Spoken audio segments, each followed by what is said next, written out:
You always MC the news. Yeah, I like doing it. Get my Walter Cronkite on. A little kind of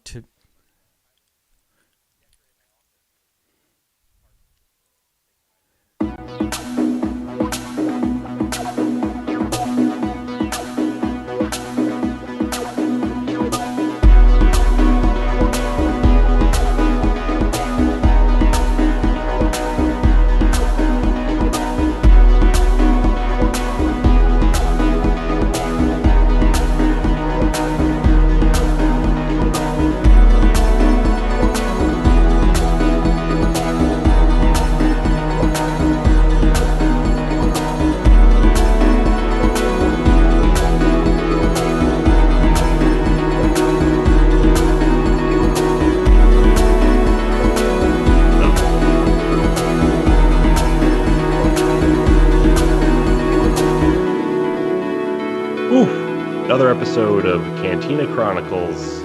Tonight we are walking the path from metal to meat. We're feeding the hunger that is the scourge. We're talking dark droids. But before that, we got the news. Got a little bit of news this week. Pretty excited. Yeah. Every once in a while, they trickle out some stories here and there. We got the first news is not great, but not really surprising. Outlaws is going to arrive late 2024. It was just like a little like addendum that was announced. Any surprise there for you guys?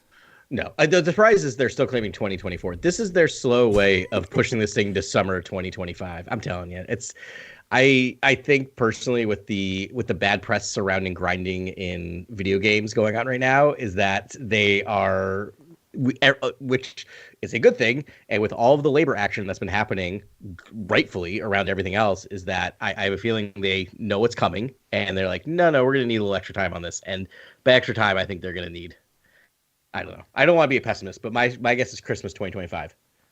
Yeah. 2025. Yep, that's my guess. So you're guessing 2 years. You're like late next year. Okay. Late next year. So that's my taking the over.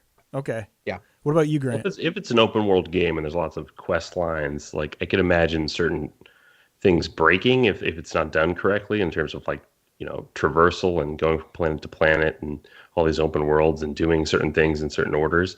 So I feel like in a certain order. So I feel like that is like just a complicated sort of coding process. It's gonna take a while for that game to really be polished.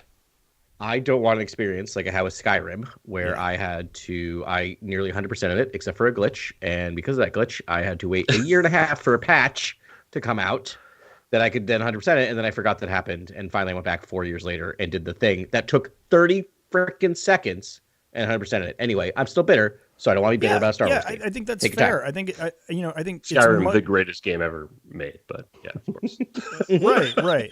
But I think it's better. Like, wouldn't you have rather the game just came out a year later and you could just play the game? I don't think anyone's complaining about that. I think Star Wars has done that. There was a couple of glitches in Survivor, but I mean, I've not significant. I've played many other games that have much worse, glitches. Obviously, Battlefront 2 was, a dumpster fire. That was more a philosophical glitch, but like even Battlefront 1 was loaded with glitches. It's just like I'd much rather them just make it, first quality game. Yeah. But even if it's an open world as robust as Grand Theft Auto, or Rockstar games for that matter, like Red Dead. I mean, like that's a lot of scripting. That's a lot of things populating the world, and to me, that's like they should take as long as they need to sort of make sure that's. But this is Ubisoft, right? And I mean, I don't really remember like Assassin's Creed. I don't remember any like Assassin's Creed games that actually glitched that hard. No, they're pretty clean. They're very maker. Yeah. As somebody who's played like every iteration of Assassin's Creed, still could tell you zero about the lore, even though I've sat through 80 plus hours something Apple of Eden, something. Apple. I think I killed the Pope. I don't know. But what I'll say is I think the reason why that works so well is that they slow iterations, right? Like every game added like one new element and removed one other element. So it wasn't like a brand new game. They're working on the same engine. So I think part of what they're probably experiencing is somewhat of a new design. But that brought up a question is like, so we know it's Ubisoft, and on a scale of open world from because I put the bottom scale end of an open world game as an Assassin's Creed. I don't mean that in terms of bad, but like Assassin's Creed's technically open world, but it is very focused on what you can do. There's usually like 5 different types of tasks you can do, right? And like usually a main storyline. Yeah. And the other end is like Red Dead Redemption 2, where you could literally play that game for the rest of your life and never play another video game. And like you have to figure out how to control your horse. Like that game is like to a lot of people would argue to a fault. I say a masterpiece, but I understand. Yeah. On that scale, where do you think Outlaws is going to fall? Oh, that's a great question. I would say probably about 40%, closer towards Assassin's Creed. I think it's going to have more things. Just the fact that you can fly to outer space and then jump to hyperspace, I think will be, quite a step up from Assassin's Creed. But I don't know. Maybe it's just as easy to perform. I think it's just going to be the novelty of playing a Star Wars and being in the galaxy. Yeah. Yeah.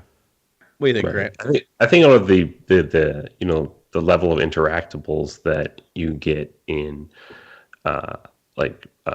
Assassin's Creed, but I think it will have the scope of Red Dead. I think you'll really feel like you can walk a great distance in this game. Yeah, I feel like that's a major goal of AAA open world games nowadays. It's to make the world feel huge. Like each world should just feel vast, and you should be able to explore so many different regions and cultures and villages, and meet different smugglers and it's corporate people and spies. It sounds really complicated how you can sort of it's kind of a choose your own adventure. Each gameplay will be different depending on what your allegiances are, and everyone will be talking about that online. And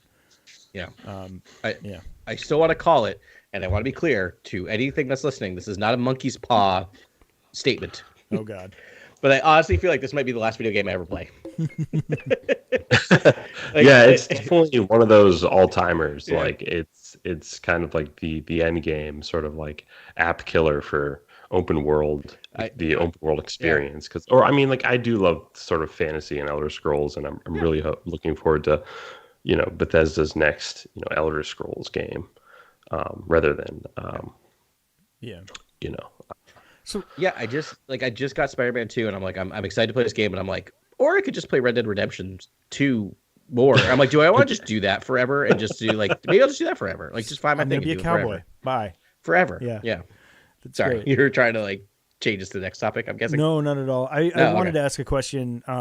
So this is published by Ubisoft, but it's by Massive Entertainment. I'm not familiar with Massive, but is that a subdivision, or is that just a smaller gaming company? Vaguely familiar. I think it's the multiplayer focused sort of gaming company therein. Okay, so it's like a sub part of Ubisoft. It's not like a different. Okay. And we haven't heard any rumors of anything of any rumors about multiplayer aspects, have we, in this game? Not like Red Dead 2, because not yet. Oh, maybe then it's just an open world sort of. Yeah. Well, I was going to ask that question before. Scope, sort of. So they have Massive has a couple of video games, which is a couple in the Tom Clancy universe, which is whatever. Another game, 2007 World in Conflict. They seem like they release games every 4 years or so. The one that just came out though is the Avatar open world game. That did not light the world on fire or get great reviews, if I remember correctly. Yeah, I remember when that came out. Yeah, that I find. That's why I think it was wise for Lucasfilm to choose Smuggler, because the character, as a smuggler type, just given that we know what that entails. It's cantinas and blaster fights and flying from planet to planet and jumping on a speeder and riding around the desert. It's as long as it fulfills kind of that quota, I think it'll be a fantastic experience. Totally. I will say that, looking at this game from Avatar, it's on the Metacritic and stuff, it's at 72 out of 100, which is not a bad game. It's just not an amazing game. And so it's actually fulfilling kind of what we asked for, is just give us a lot of Star Wars games. They don't all have to be amazing AAA games. So yeah. It's running on Snowdrop, and now I want to see if Snowdrop is what. Anyway, we'll find out. It's a gorgeous sort of graphics. I've never even heard of that system. One. Great. Yeah, and Star Wars Outlaws will be Their own using it. proprietary. So, hey, I guess if you want like a look at like maybe what a next gen game on Snowdrop looks like, play the Avatar game. Maybe we'll have an idea of what they're doing because same publisher, same engine. Okay, I'll look developer. at a trailer.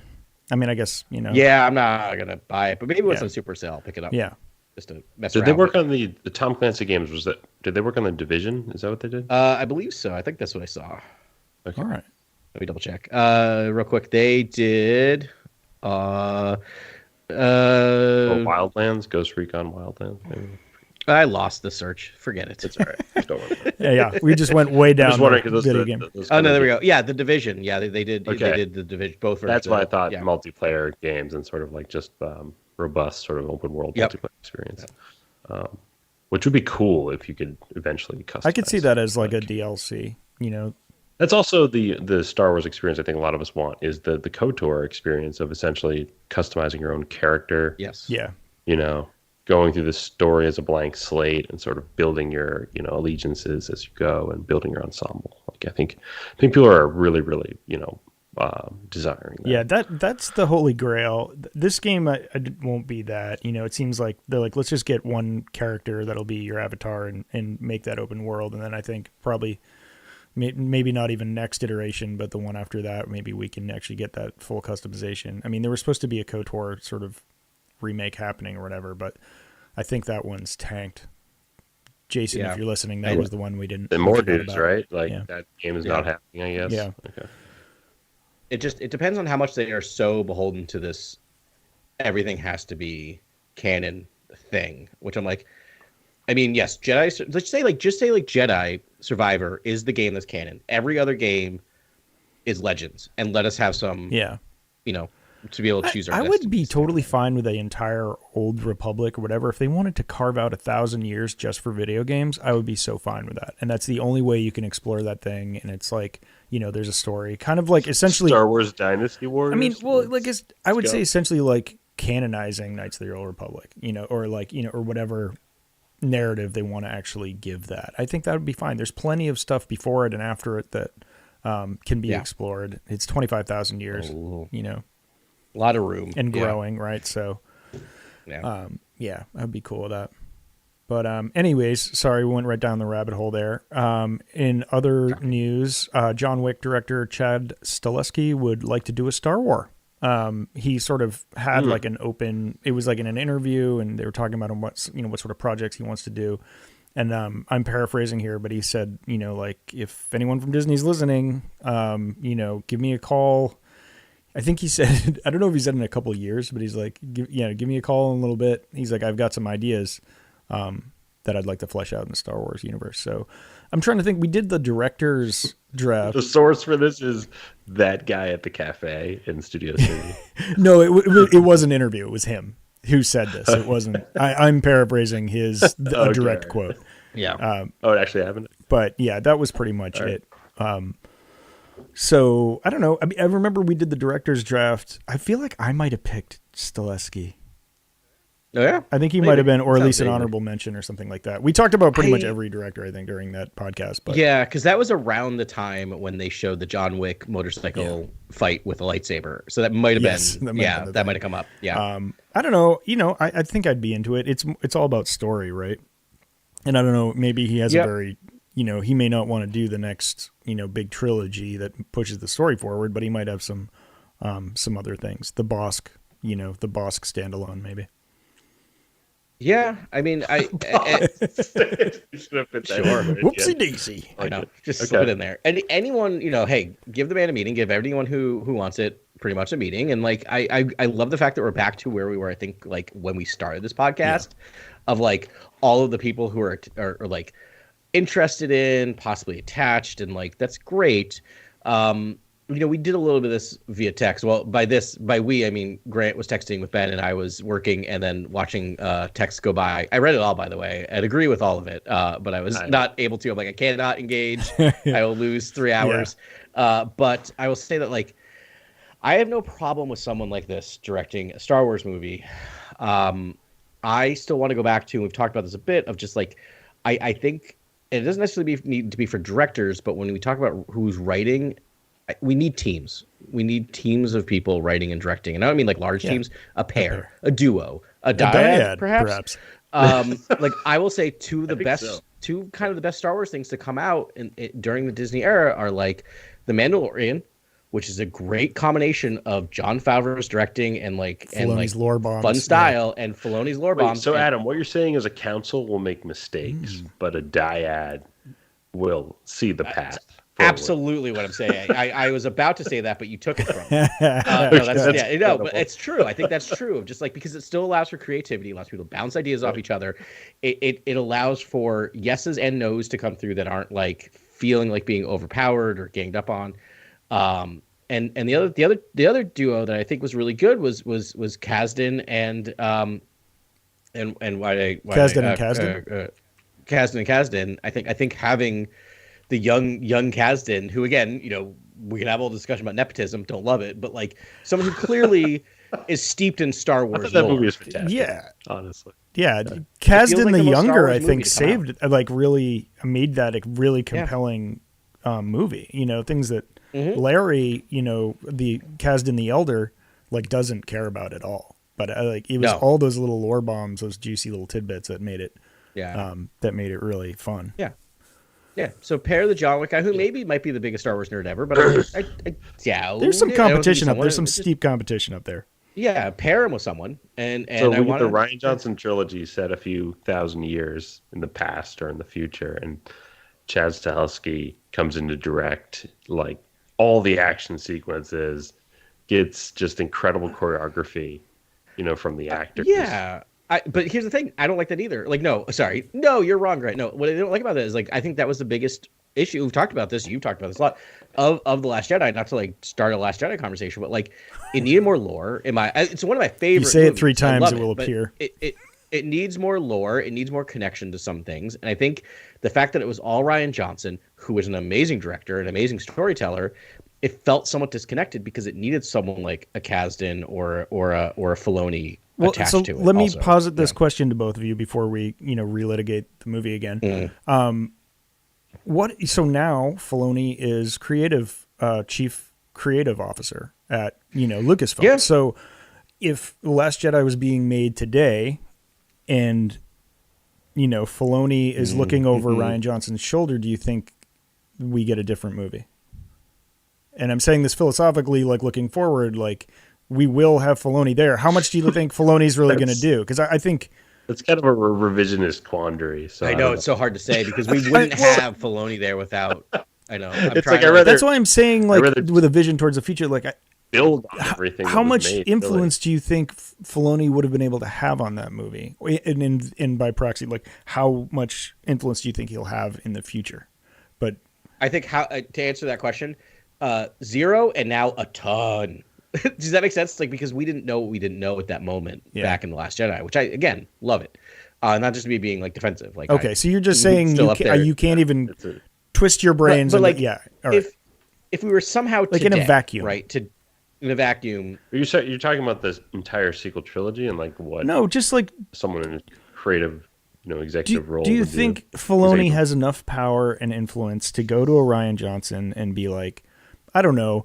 No, I really don't think that's what Luke Skywalker. I don't think he would have suddenly turned on his nephew and reflexively tried to kill him. Do you think that if he had said that Rian Johnson would have listened?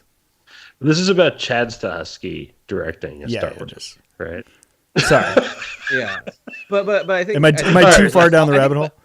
No, I mean, but that's what we do because I think we can even pull it back from just Rian Johnson and just we are in a new era of Star Wars. I was thinking about just pairs and maybe where we could get Stahelski to come in and do some action. But I do want to see a lightsaber in the theater, in a feature. Well, okay, so all right, I'll ask a different question then. Do you think the question is what's the movie? The story? Do you think that? Because Rebel Moon is an action for. I want to talk about. I want to talk about Rebel Moon. And I worry about that. Does that mean I have to watch Rebel Moon? No, okay, thank you. To me, it's very action centric and very over the top in terms of exploring the exact same themes as Star Wars, but just on the head, on the nose, and it just feels so overt. Oh my god! I'm sorry. Ben, you're gonna lose your mind. Just walk away for a minute. So here's the thing. That's Zack Snyder to a T. That's his Dawn of the Dead is the exact same thing he did with the other Dawn of the Dead. That is every superhero movie he did. He just did Marvel, but to the extreme. And so, like, I'm just done with that man. Anyway, sorry. The first 10 minutes of Man of Steel are incredible. Oh my God. Yeah. And Watchmen is and Yeah, Dawn of the Dead, I mean, we all like that movie. I like that movie quite a bit because it's also, you know, who wrote that movie? James Gunn. Right. That's why it's a good movie. But it's the same thing. He amps it up. He takes all the morals and lessons of Romero's Dawn of the Dead and then like just hits you over the head with it, where there's no mistaking what the anyway. Yeah. Thank you for allowing me to do that, Ben. Yeah.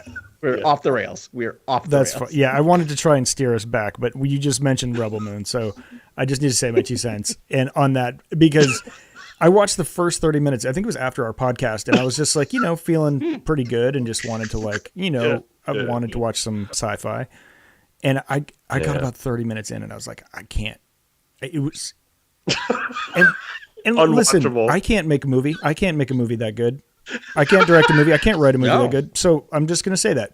But however, let that be a lesson to like anyone who thinks that like anybody can do a Star Wars. That they can't come out from Zack Snyder is an accomplished filmmaker you go and try and make he's an accomplished filmmaker in Hollywood. He's a respected filmmaker in the industry, and that was and I'm the biggest Star Wars fanboy ever, so like I can squint and look through C-3PO shaded glasses and sort of like see the Star Wars in there, and I was like it was the motivations, just like how the villain and just that character and just how you know reminiscent of it he was to just like the most fascistic characters in our own history. It was just like this is like Star Wars at least sort of tries to you know obscure things and also not make it so overtly a you know horrific sort of like scenario in which you have to exact revenge as your sort of rebellion, you know, effort. It's more about the hope and the valor of heroism and sort of rising and growing and coming of age and hero's journey. It's not about sort of like viciousness and, you know, trauma. This is the man who took Watchmen, which is one of the best literary moments of our entire generation. It is a literary masterpiece to the point where Time put on it's the best 50 novels of the 20th century. Is a novel. Took the ending, which you look at as like schlocky and alien invasion, a fake alien invasion, but it's so clear what the authors are doing there. And he's just like, dumbasses aren't going to get it. I'm just going to make it whatever. Like he can't do metaphor. It's bonk bonk on the head, bonk bonk on the freaking head. All right. Adam has notes about Zack. Anyway, we are so. But John Wick is a little like that as well, I would say. And I think just Chad Stahelski, his incredible action blocking, incredible, you know, set piece work, incredible stunts, incredible cinematography, capturing that action, which would be incredible in lightsaber fighting, which is like maybe the Acolyte's a huge success. Maybe maybe there's a character from the Acolyte that's an incredible lightsaber wielder that then jumps into a feature film, and it's Chad Stahelski, you know, the incredible action, you know, choreography. It's something that really makes sense in a lot of ways. It's underworld, you know, it's an underworld sort of character, right? So. Masters of Terracasas. Masters of Terracasas.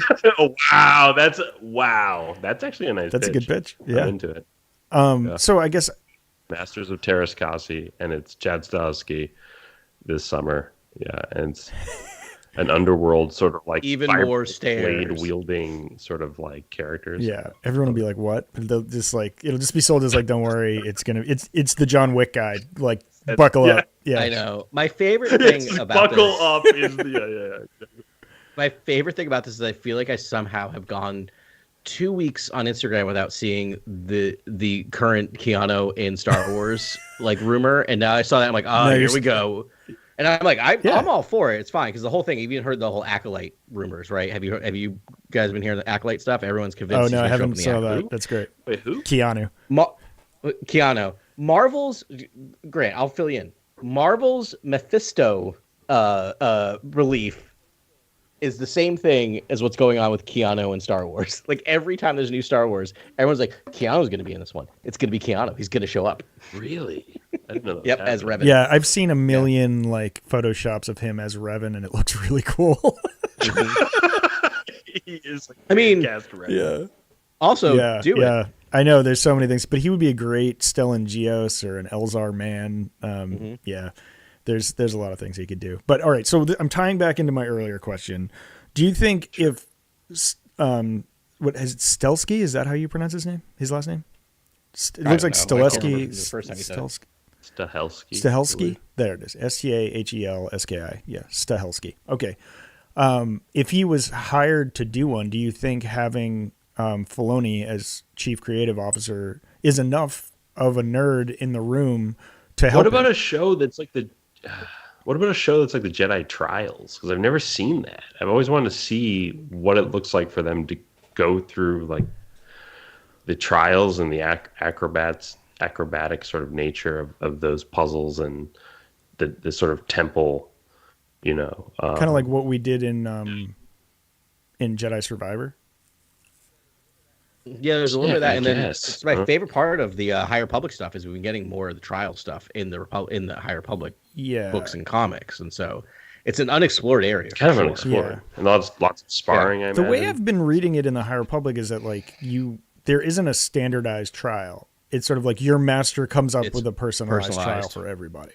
Yeah, that's true. Yeah, which I like. And when you're on like field missions too, where you're on a specific sort of planet that's a distant world of some kind, and then they just choose something that's that comes up. Right.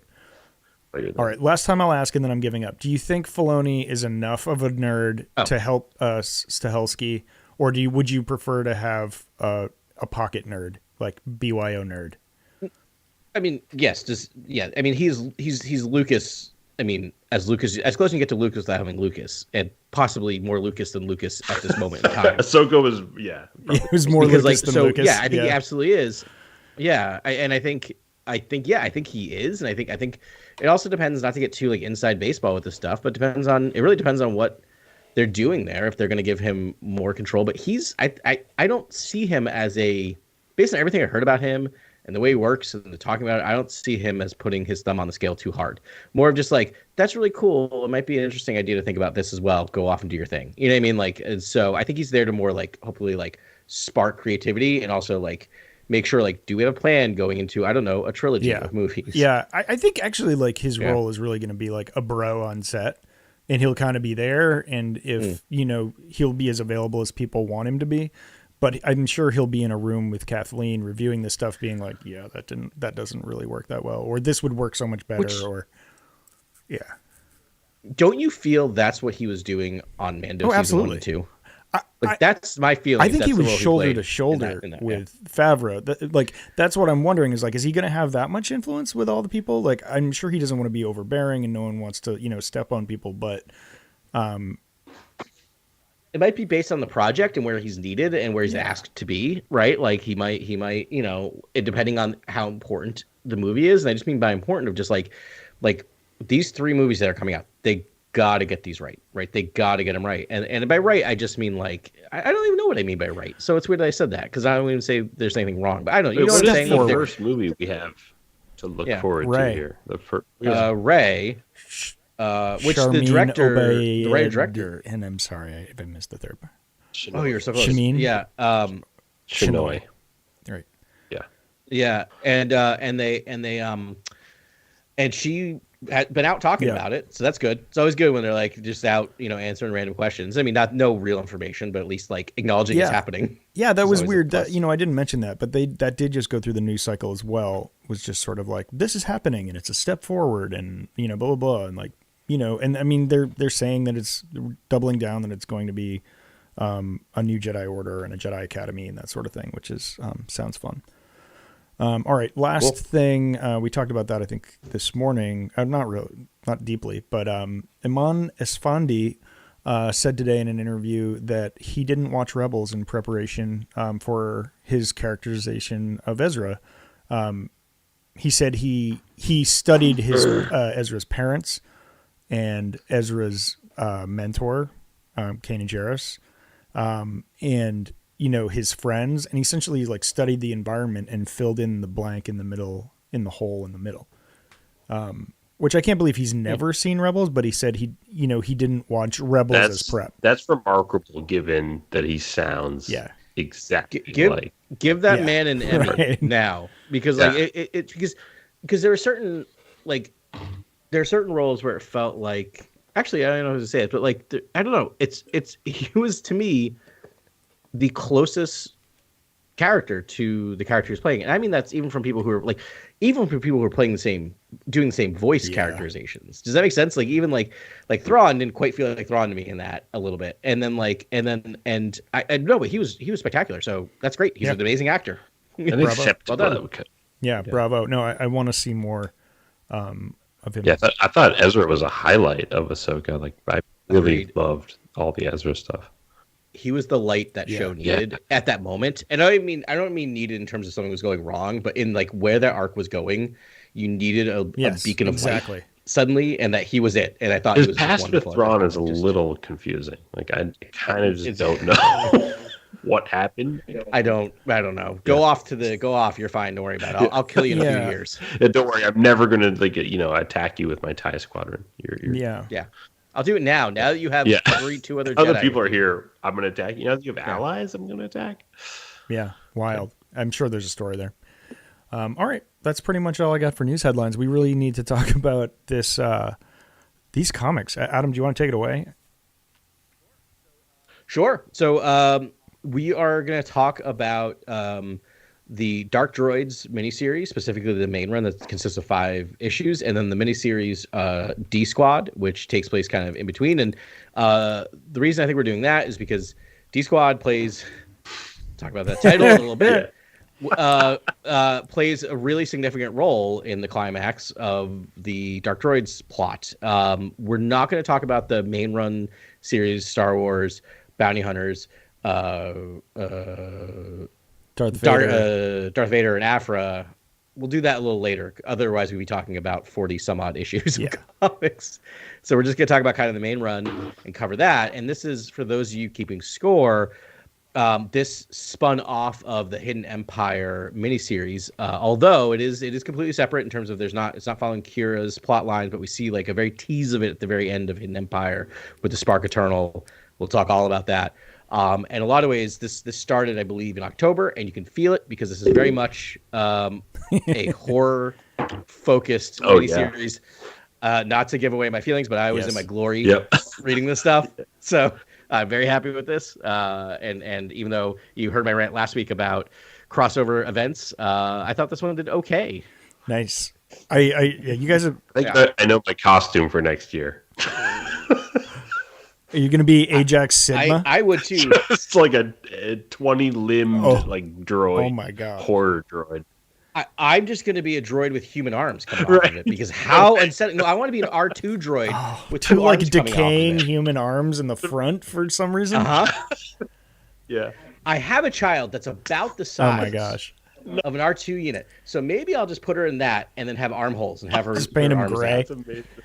Oh yeah. So I'm sure everyone will be fine with that. So this is Charles Soule, and man, you guys had been talking smack about the series for like months, since last October, and so I always wait, but good like smack is good, but like you like good smack, okay, like heroin, yes, exactly. Smack.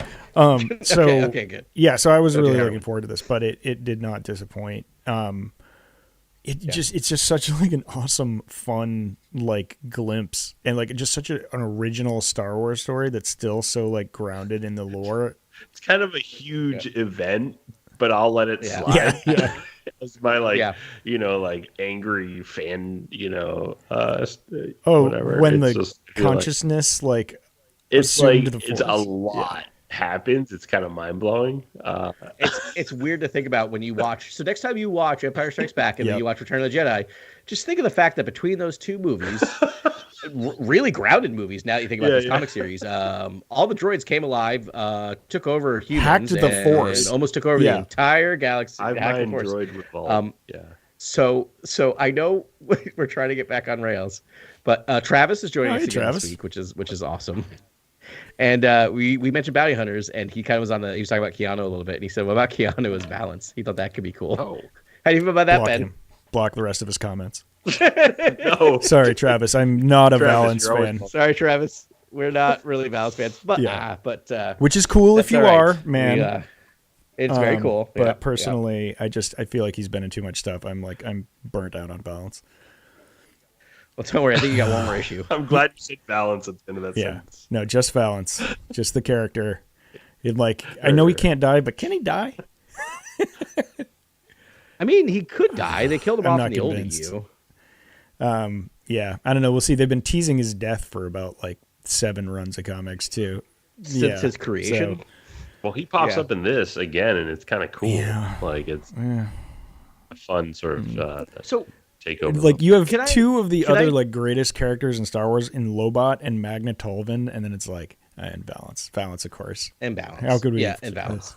Can I ask that question? Because we can't start here though. We gotta. Well, I'm gonna jump. Eternal. We gotta. All right. You know you want me? Okay. Yeah, I'll save the Okay. question. Can someone explain to me, I'm 5, what I'm looking at? I think I came around and figured it out because you essentially have 2 elements here.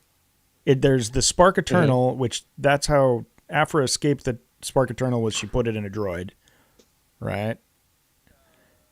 I believe so. I remember she popped it off. It came off. I don't remember how. It was just sitting on the ground, and then something came out of the Fermata cage. Yes, the cheese cage. Fermata.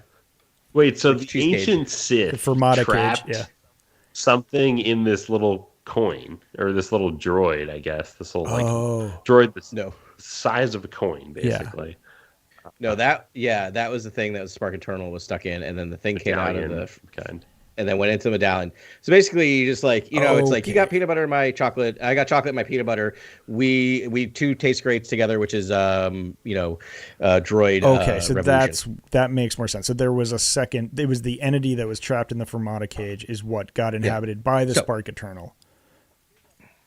Here's what I'll say, because I got to issue 4 and they were talking about the 2 entities. I'm like, wait, what did I miss? I had to go back to. It's not super clear.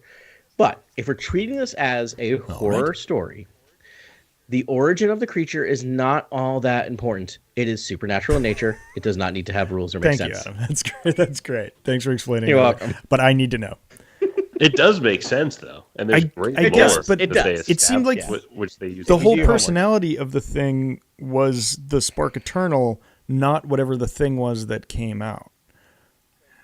All right. Well, so it's very programmed strange. to eat, right? It's programmed to so feed. that's the thing that needs to there's feed. something before. Something gave it the programming to feed, basically. Okay. So it was a droid consciousness that wanted to spread everywhere, but it was just bad. Theoretically, it's also an organic concept. So okay. It is. All right. This is making sense. The Spark Eternal opens up the dialogue trying to understand what it is, right? Am I human? Am I droid? Because I've taken over humans. Decides that it's droid, basically, this is more of what I am. At the same time, it is inhibited. It is inhabited by this other droid that comes out of the Fermata cage. And this other thing was basically just a droid entity that the Sith put in there because it had tried the same thing basically before, this thing. And so they both kind of got together and decided we are droid. I think the added idea was that because of the Spark Eternal, the Spark Eternal was like, no, we can do more than just take over all the droids. I want to be human again. Right. We can be in, and that's the we thing. Can get into human. Yeah. So it's and this just idea of eating and expanding and taking it, finding solace in governing everything. Thank you for explaining that. Yeah. But sidebar, can I get a story about Siths being bros?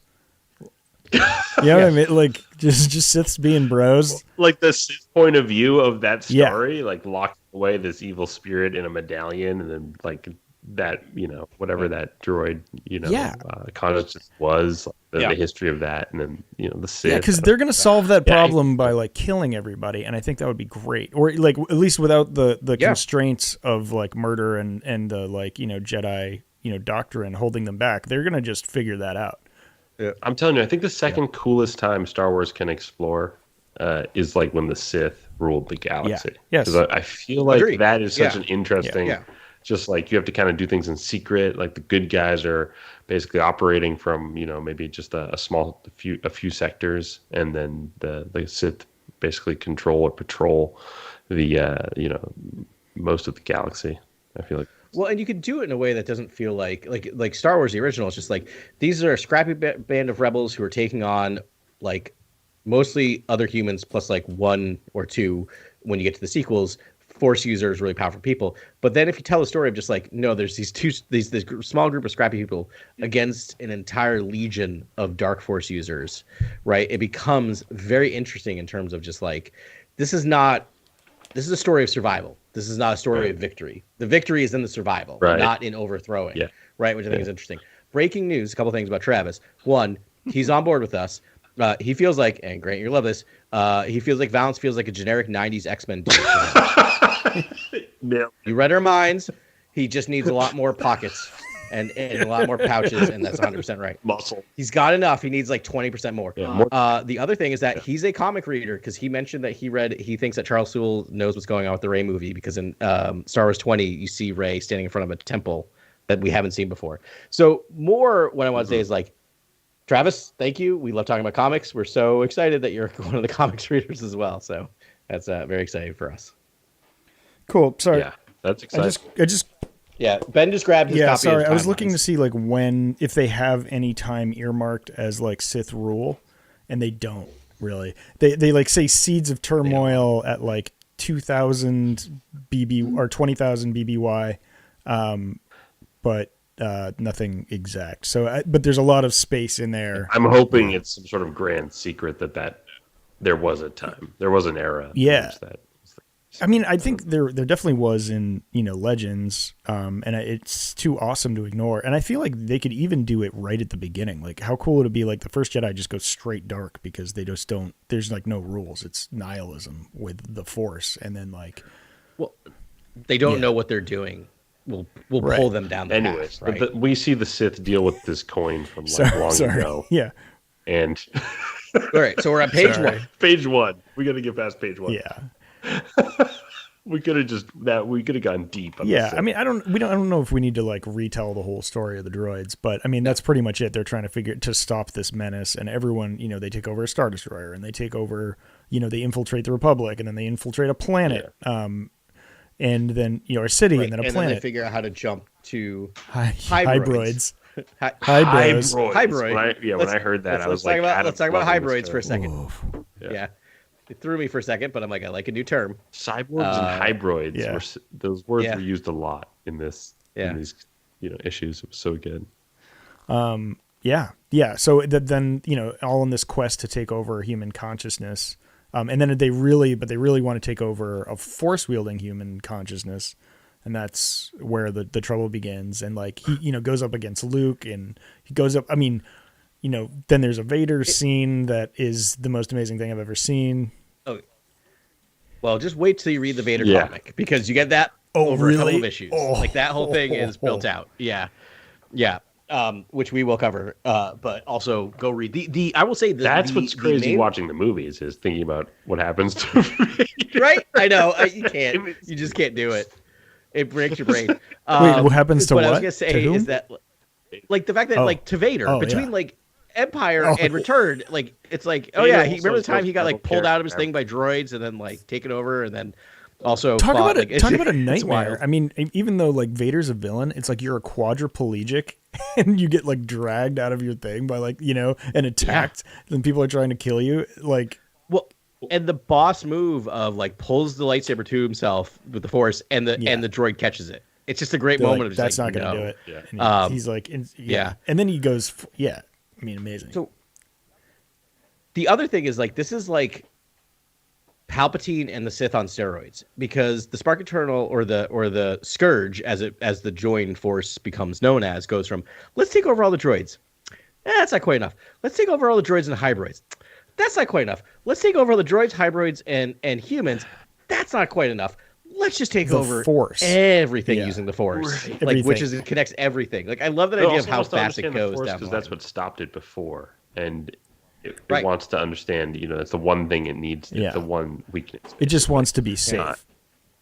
Also, cool that Soule sort of like brings droids into the fold of equality by like making it so that the Scourge doesn't discriminate between sentient, life or characters basically or beings, and basically treats droids and and organics the same essentially. It needs to harvest and feed on just sentient minds, and droid or organic, it doesn't really matter. Yeah, it's so cool. I think Sewell's just genius in that regard in terms of like. And then the next thing he did, it is the most. I mean, one of the coolest things I've ever seen in Star Wars. Just I think because I love this stuff. It's like it went almost a little Westworld and like philosophy and like bicameral mind. It got so big that it needed to fracture its mind into components. So cool. Yeah, that was into its own kind of version of a Jedi Council. Did, but it was like a baby droid. He like delegated. I was like, we need a black series the of baby like, droid. Give me that. Nope. Like that's going to be a Galaxy's Edge when I go to Galaxy's Edge in the summer. It better be there. It better be, and I will go buy that thing. Because the thing is just like that baby is horrific and amazing, but also like literally basically like we forgot about Ajax. We have to pay attention to Ajax. They don't. Yeah. And then like that's their downfall. Can we talk about Ajax? Yeah. Can I? We should. Yeah. Yeah. I just want to talk a little bit more about this because I just it was my favorite part. But it was like it's. I mean so it broke down its brain. It had the Elder, it had the Warrior, the Scholar, and the Child, and the Child was his fears essentially, and it's just like the Warrior pretty straightforward. The Scholar's like, okay, I'm doing all the science and getting all the things mobilized, but the Child's like, no, I'm your fear, which I just find fascinating. This is the part of like all our bodies that we hate. It's like that conversation he has with the Elder at one point, where it's like, that was very bicameral mind, where it was almost like they're commenting on each other. Yeah.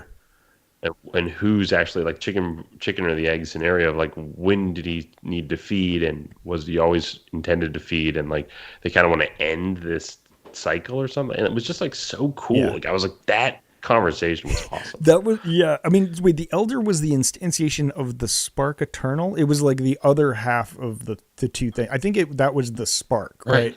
And it had the history. I think so. And so it could actually talk to its thing. Yeah. And they both looked at each other, and the Child, they're like, you know what? The Child's really right. We could be a force for good. This could be awesome. And then they're like, no, F that. They destroy the other Elders.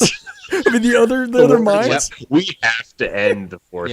Yeah, they're like, nah. It's but the lesson of the story, which is an amazing Star Wars lesson, which is again, Sewell is just like, this is why he was elevated to. He's also been elevated in his position, similar to Filoni. Like he's been upped to like creative something or other. Like he is a lot of, I think, especially with the comics, because he gets it. And like I always hate saying stuff like he gets it because it just sounds so. But you know what I mean? Like he knows he understands Star Wars at a core. Yeah, he does it more really than any of us. But like the thing is, the lesson is just like, no, don't take your fear away. Like your fear is necessary, which is an interesting thing to say, right? Because the Jedi also talk about fear being a bad thing. Right.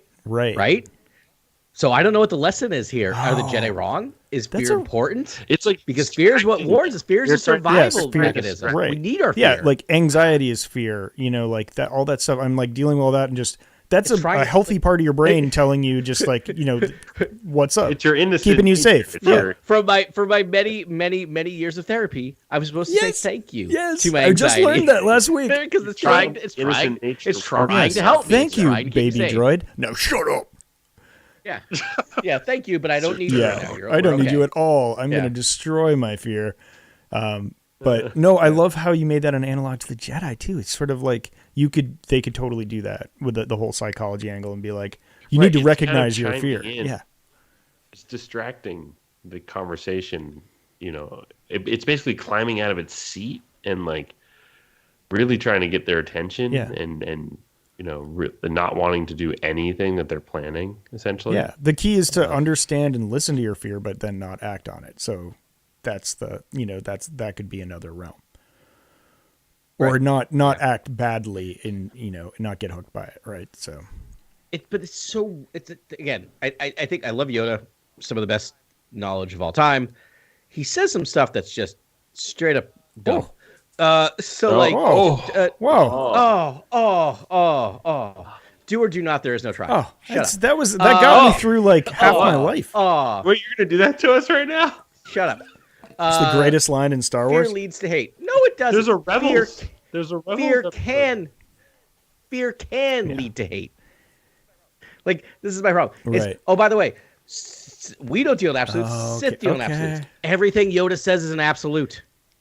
You're giving me a lot to think about, Adam, but I'm not going to. All right. No, you're not wrong. Yoda's amazing. I love him. But the point is like, here's the thing, is that I love Yoda. These are mantras, right? And mantras are important things. They allow you to ruminate. Like, he does not say these things because he expects his students to take them and believe him. He says, do it or not, there is no try to Luke, so that he says it and starts thinking about it and thinking about what that means and how to apply that, which is what you did, Ben, right? Applied that in a way that's true. And same thing with like fear leads to hate. It's not that we don't fear the feel, as you were saying, or feel the fear. We don't act on that fear. Don't internalize it. So I was never one of those like, one of my takeaways from like the films that I always thought about. It was just there. It wasn't like a luminous beings, not this crude matter. Like, it wasn't something I actually think about. That. So it's like, I get that. I get going after that. That's actually the most criticized line that I think Yoda has. Yeah. I've heard so many people criticize that line, and it's fine, and I think there's actually a really fantastic Rebels episode that actually tries to subvert that a little. Yeah, like, what does that mean? Backfill and like add all this meaning to it, and I just go watch that and then come back and talk about it, because I feel like it might change your mind a little bit in terms of. Well, Yoda gets to have a moment, I think, in that episode. Yeah. I will definitely rewatch it. I say that mostly to joke, because I don't actually buy it, because I feel like. Again, I feel like he's saying that to get people to think about what he's saying, right? Like, he's saying it to students to as a teaching point, which, again, as a person who educates, I say a lot of things, and then in my mind I'll be like, so like when you're teaching, like when I'm teaching like first year students, I'm teaching them something, I'm teaching a concept, and I'm like, oh, well, I'll say something, and in my mind I'll be like, that's not 100% true. If it's actually like this, then it's like this. And if it's like that, it's like that. And then that happens, and that's not really true in this situation. That's not really true there. But if you're teaching minds that can't go there yet, you just set the foundation, and then when I see you in senior year, we'll get into nuance. Yeah, we'll get into nuance, right? Like, I feel like that's what's. And Luke is just like, Luke is a first year remedial student, at that point. Yeah. Wow. So we should talk about Ajax. This is the flip side of the droid coin. We got to talk about the colony. Speaking of Ajax, colony of the second revelation. Yes. Travis. Yeah. Amazing. I was gonna say, Travis just mentioned, what is the pop culture obsession with naming things Ajax, and listed like Ajax Sigma. Yeah, it's Ajax in Star Wars, Ajax in Deadpool, Ajax in Eternals. There's a lot of Ajax going on there. Character from Greek, well, there you go. History. Look at the big brain on. The big brain on 100%. That's what the obsession love is. To look at. There you go. Asked and answered. Homer's epics, and sort of. You take characters from those and use them as modern sort of archetypes, especially for crusaders or heroes, right? Ajax was a great warrior. Ajax Sigma is also a great warrior, wields a sword. But I don't know. This is why Gray is the writer. And Star Wars has like now a Peter and like a Simon and like an Ajax. There was some name stuff in here that Gertie. I was like. Gertie's fine. I was okay with that. It's like naming your Rottweiler Susan. I think it's kind of cute. Well, can we talk about? So what we're referring to are the names of the droids in the Ajax's collective, and it just totally escaped. What's it called? The colony of the second revelation. The colony of the second revelation. And I love the fact that they threw off their shackles. I mean, part of this I love that. What I love about this is, and I'm all about droid stories, as we know. Like, I've talked about this. Like, I want a movie that's all droids. I really thought we were gonna get with Taika's movie. I don't think that's gonna happen. I think the movie's gonna happen. I don't think he's gonna do it.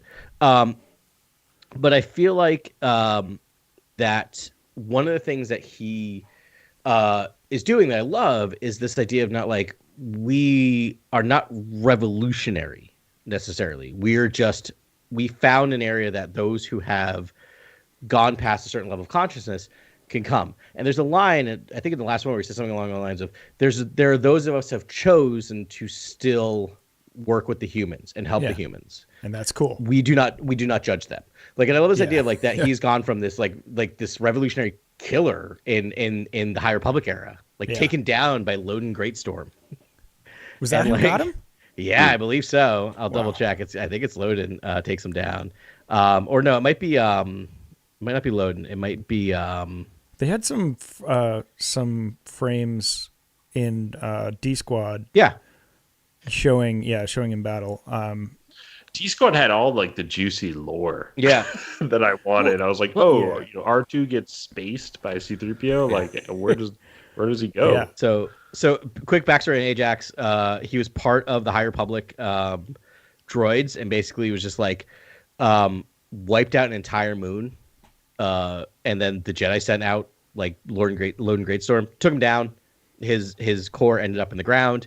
That's when Han Solo and Chewbacca found him. Right. Found that, and then ends up that in the end that basically they send out another droid, finds him, brings him back. That starts the second revelation. He gets rebooted because they wanted to bring back this like great revolutionary, and he comes back like generations later, going, "No, we need to just be our own peaceful thing over here." He went and just sort of like meditated for a couple hundred years and was like, and just gave up his like, war-filled ways. He's like, no, this is peace actually. But he's all about, the self-aware droids, having their own independence and just freedom for droids, and that juxtaposed against the Scourge just like wildly taking over droids, across the galaxy, at its will is just it's brilliant.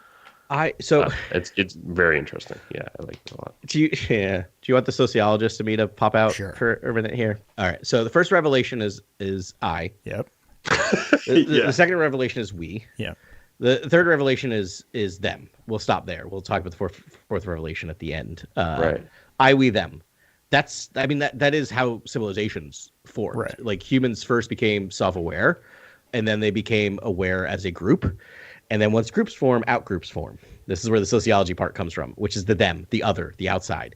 And like the them is important, but it's also dangerous. Like when he starts saying them, I'm like, oh no, like this is where we get tribalism. Them and the other is definitely just it's terrible because you're basically creating something that's the object outside of yourself, the outsider. Yeah.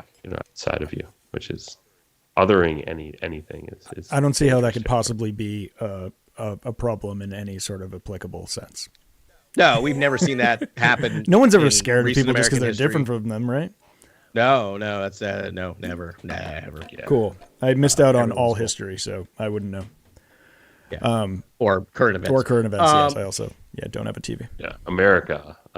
You'll get all you need to know about that here. yeah, pretty much everywhere. Any hoozle.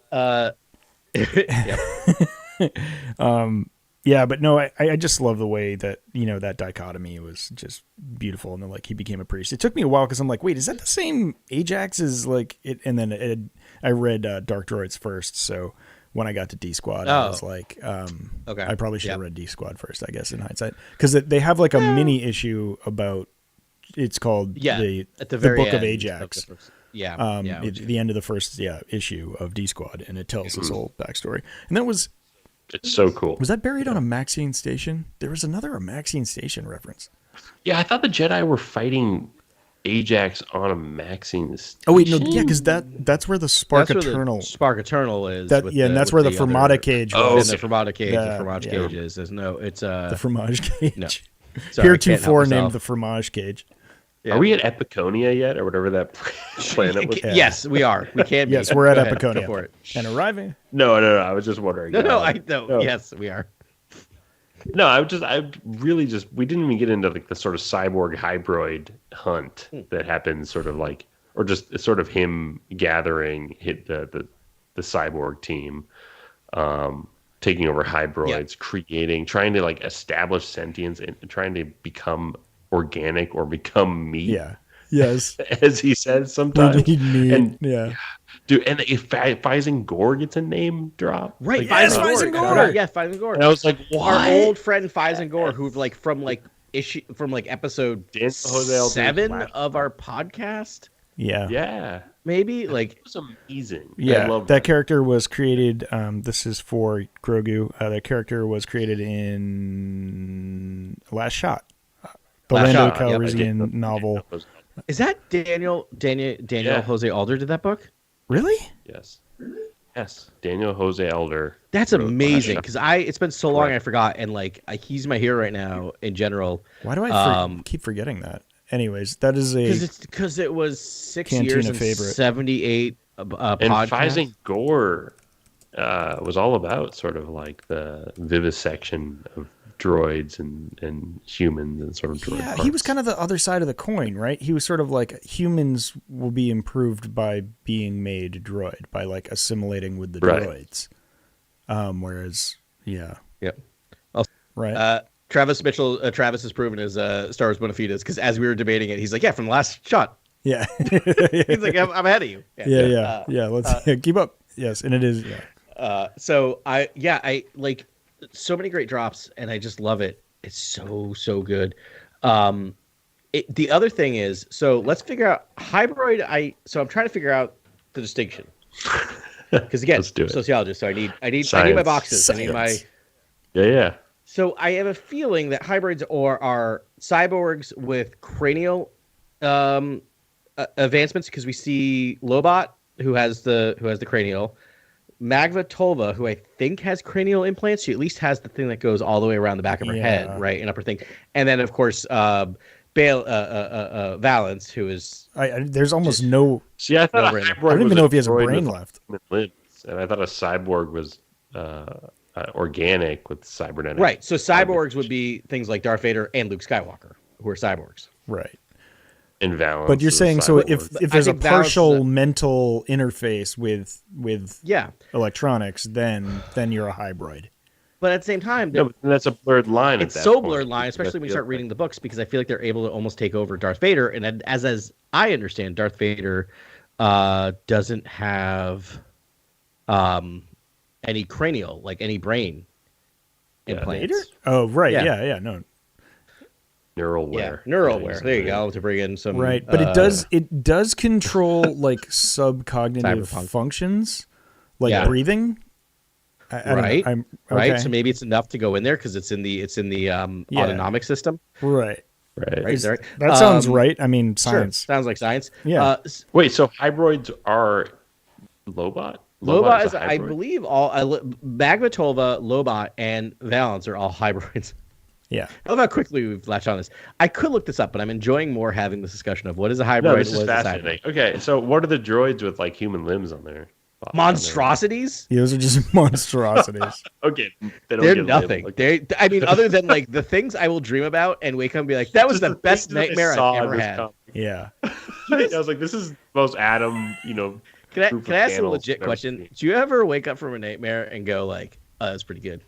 Yeah. There's like medical. Do you know what I mean? Yeah. Like, oh, brain, well done. That really messed with me. Like I was like really scared, but it's like, okay. Do you want to know? Okay. Here's what's really infuriating. We just wasted all our time. Apparently, hybrid and cyborg are just same terms. Same thing. They just use the same terms. Yeah. Hybrid is a hybrid between a sentient and a droid. All right. That's annoying. I don't like it. I'm going with my designation. Yeah, I like yours better. Wait, so hybrid is almost like a Star Warsification of cyborg. Right, but we've already they also used the term cyborg in this comic series. I know. Cyborg's already been widely I'm so upset used my voice is cracking. What's the deal with cyborg and hybrids? Oh, God.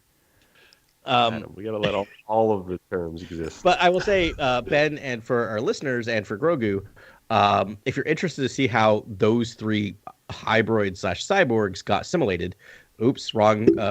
Shouldn't say assimilated. Wrong. We're not talking about the Borg. Wrong fandom. But if you're curious to hear their backstory, like that's where like the Star Wars main run, the Darth Vader bounty hunters and Dr. Aphra kind of deal with those characters actually getting pulled in. So it goes a little deeper into those stories, which are awesome. Like this is, again, not to like hit it too many times, but I feel like this is the way to do a crossover event where you just tell those stories deeper, but there's not anything major happening in them, and they're almost standalone stories. It's also leading up to, and Grant, are you current on the Star Wars? Darth Vader 41 just blew my mind. Honest. We'll say it on the pod. Yeah, because I'm not caught up. What about Oh, we can just No, can just no, get, we're not going to be back here for a while. We did it on the text. It was one of the I think Ben had one of the best lines in a text line that I ever saw, and I laughed for quite a while. But we won't say it online because it doesn't work. But Grant shared a picture of the end of Darth Vader 41. You're like, that's the future of that sounds like Star Wars in 2024. I can't remember the line, but I'm like, yep. But anyway, look back on the text. You'll have to go through walls of text from today. You'll have to go through 78. I just found it. Yeah. But it was the Schism Imperial. It was pretty amazing. But I'm very excited that we're getting into. We'll talk about D Squad in a second, but I'm very excited that we're getting into, I think, standalone stories that are like repercussions of what's happening in these. Like, I'm very excited for what they're about to do in main run Star Wars. I don't know, Grant. Are you caught up in Star Wars main run? I really only get Vader like multiple issues. So you are fired. No, that's fine. Maybe I should be because I know Star Wars main run goes. I will just say it. We'll talk about how we get here. We're leading into the trial of Lando Calrissian. Is what we're going to get in main run because he does some sketchy stuff to save Lobot. And I thought of you, Ben, when I was reading this whole thing. I'm just like, can't wait. He loves Lobot almost as much as you do. Thank you.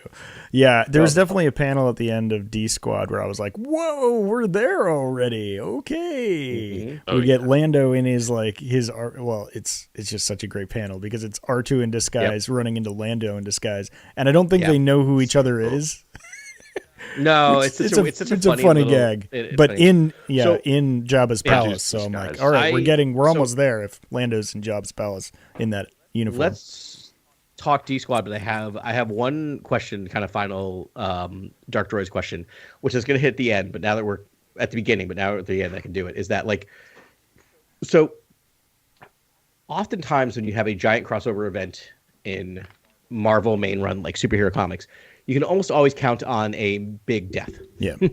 Right. Like there's always going to be like, oh, this character's dead. And then like 6 months later, they find a way to resurrect them. It's fine. But like you get a big death. Yeah. And this is the thing where we got through this and I thought, okay, you have Lobot, Magnetova, and Valance all taken over. Yep. And I'm like, who are we going to lose? And the answer is no one. We lose no one other than all these other poor humans who we don't care about this just fodder who got their labels taken off. We don't see Lobot. The amount of fodder in this event series is we don't see Lobot in Return of the Jedi. And so I had that thought too. I was like, oh. So did I. When I was reading this, I'm like, oh, this is going to be metal. This is going to have the kill off Lobot. And I'm like, I'm not wishing Lobot dead because I love him. But I'm like, but if you're going to do something big. That would be big. Maybe this is what you do. Yeah. And no, Lobot's because they don't want to do it because they might want to bring him back for a movie or a TV show or something higher level than comics. I really hope he seeks out Ajax Sigma or Sigma, seeks out Lobot or their paths cross somehow and like they save him and Lobot goes and has like the Mandalorian finale from like season 3 somewhere and just touches grass for the rest of his life. But that's just mine because I love Lobot. Sweet. But the only other thing I wanted to say about that run, I mean, we talked about that council, but it was like the polyarmed Indian god version of the Scourge, where it was Brahma or Shiva or Vishnu or something like that. It was just amazing where it had real arms. That was even that Star Destroyer they took over and then they instantly kitted it out. Modified. Yeah. The Scourge 1, just whenever anyone takes over. Scourge 1, is that what it's called? Yeah, that model. I mean, that's a great ship. Yeah. It's a fantastic idea, the concept of droids capturing a sort of flagship, destroyer class ship. It's to me that's so interesting. Just the concept alone. It's I don't know. I really like. I'm down for any group taking over an Imperial Star Destroyer. I always wanted the Rebellion to do it, but it's always works. Just rogue people be like, how does this thing work? And it's this giant killing machine. The Mandos take over a Star Destroyer. I'm like, yep, right, yeah. That'd be great. I mean, they had a light cruiser, which is a good start. But getting there. Yeah, but they're getting there. Maybe they'll get one. Wasn't that in not the Will of the Force? The what was the other episode 9? What was the Duel of the Fates? Didn't they take over a Star Destroyer? In that? Yes, they did in the first act. The Resistance took over a Star Destroyer. That's a good first act. Yeah. That's an interesting idea. So two things. One, I want to put this back burner. Travis mentioned that Lando is his favorite character, which is like bravo. Right. But he was kind of like off put by how much they presented him as sleazy in this run in Star Wars. So I want to I want to in when we D-Squad get to the Star Wars in the Star Wars. Sorry, Travis, we're not there yet. But when we cover it, I want to put that in the back burner because I want to discuss that because what he was saying, which I think is clear, is that because he thought his arc was really clear in Episode 5. Right, in Return or in Empire Strikes Back, and so that's really interesting, and I think there's a really interesting, good critique there, and I want to revisit that when we get there. I think Lando. We'll get into it later, but I just think we love Lando. When it comes to people he loves, he's willing to bend rules, and then he can he can do some things. Well, I think we'll get a series too that will eventually, I think, explain. I hope that happens. When he was a sportsman and when he became an administrator, and sort of I could see this just. Really awesome, complex arc for him to become sort of someone who manages lots of people and like a city essentially, and that is, that's who he is. I feel like from that point on, and sort of like whatever Han and Lando were in the past together, I feel like that's really it's sort of faded after Empire because he's he's taking care of so many people. I realized my Jaws 3 posters. So it's weird post Empire for him to do anything that's sort of anything that's like a smuggler would do or something that Han and him would do back in the day. It's it's just weird. It is, and this is I think a general over critique of the comics, and me love comics. One of my favorite art forms, medium, is that while I love filling in the space between Episode 4 and 5 and now 5 and 6, it's hard to create tension when the character arcs are somewhat complete. So we've seen this with Vader. Vader's a good example of we've seen so much up and down, up and down, up and down between 5 and 6 because it's just wait, how are we gonna? Basically Frankenstein. I mean, you can do whatever you want. Yeah. But he's starting to have feelings again. Then he's no, hardcore dark side, and then starting to have feelings again, and then Or Travis does anyone up for a Karate Kid Cobra Kai reference? Sure. It's just spot on. It's sort of how I was reading, sort of how Johnny says you're all right, LaRusso, at the end of Karate Kid, but then they have to revert Johnny back to being a prick at Cobra Kai to work. Which I'm that's 100% true. And that's a trap I see lots of big IP things falling into over and over again, which is sort of big adjustments to the lore or what we know to be the sort of the story thus far, but then sort of reverting back to sort of please the what the story has always meant, and sort of paying tribute to the legacy of the story itself. And it feels like I'm seeing that a lot, not just in Star Wars. I see it all over the place, and not even in just Star Wars comics. I see it just all over, in lots of Star Wars I'll accept it. Where it's sort of they're great stories. Yeah, I'll take it too. Yeah. I'll take it too. Where I just want to go on the ride.